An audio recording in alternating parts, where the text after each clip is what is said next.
a lot of people, though, are skipping breakfast. You might say, well, that's the time that your body's looking for fuel. And if you don't give it fuel and you ask it to run on its own reserves, well, what does it do? Well, again, you can't say I'm only going to run off fat because I'm going to be fat adapted. No, because we know now as we move more towards the fight or flight, we naturally are going to burn more glucose. Nothing wrong with that, okay?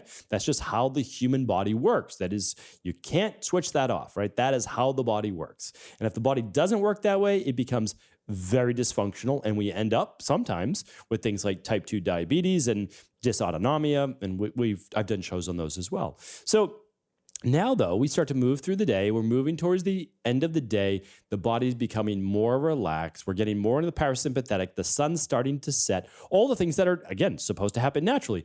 Our cortisol levels begin to lower, and eventually melatonin will begin to increase. But then, at the end of the day, people are having their largest meal of the day.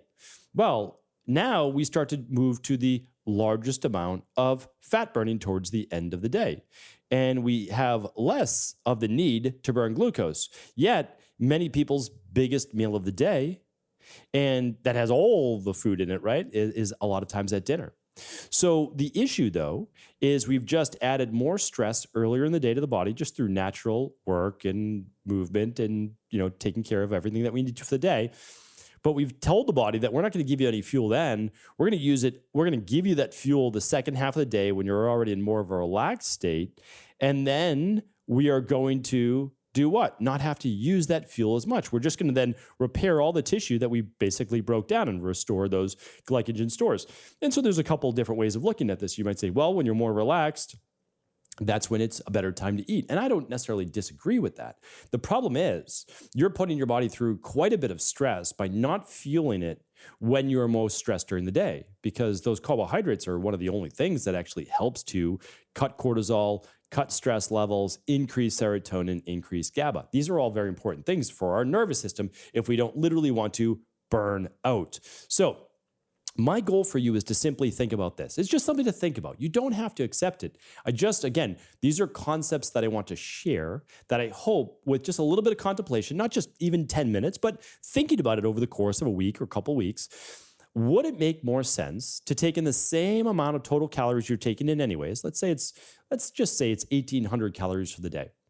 May it make more sense to take in, 400 to 600 at breakfast, 600 to 700 or so at lunch, 600 or so at dinner. You're eating the same amount of carbohydrates. You're still allowing 4 to 6 hours between meals for your blood sugar to stabilize, become normal.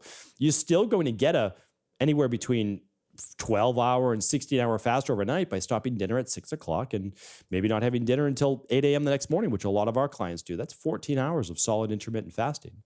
And you give your body then the fuel in the morning in order to be able to keep up with demands. And there's no less fat burning. There's no less fat burning. And I think that's where a lot of the confusion comes from. So I'm going to actually be doing the 2 follow-up shows based on this. But you're taking the same amount of total calories per day. What you're doing is you're spacing those over 3 meals. You're cutting the stress response by actually giving your body some fuel.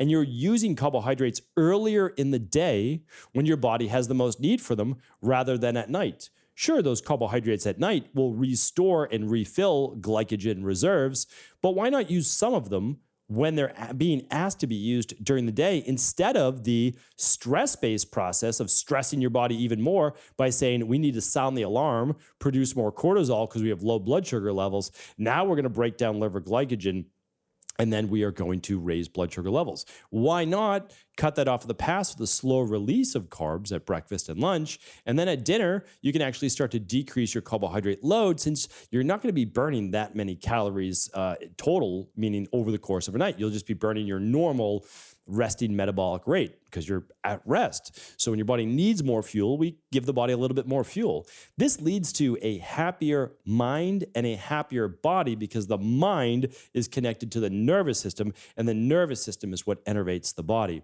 So I just wanted to give you this quick tip today. You don't need to follow it. I just wanted to give you something to think about. If your goal is body transformation, you'll transform your body in just the same way, doing an easy 6 at night to 8 a.m. intermittent fast. You could even go 6 to 10 if you wanted to, as long you're not very stressed for those first few hours of the day. So you don't drive down your thyroid metabolism as well. Again, we've talked about this before.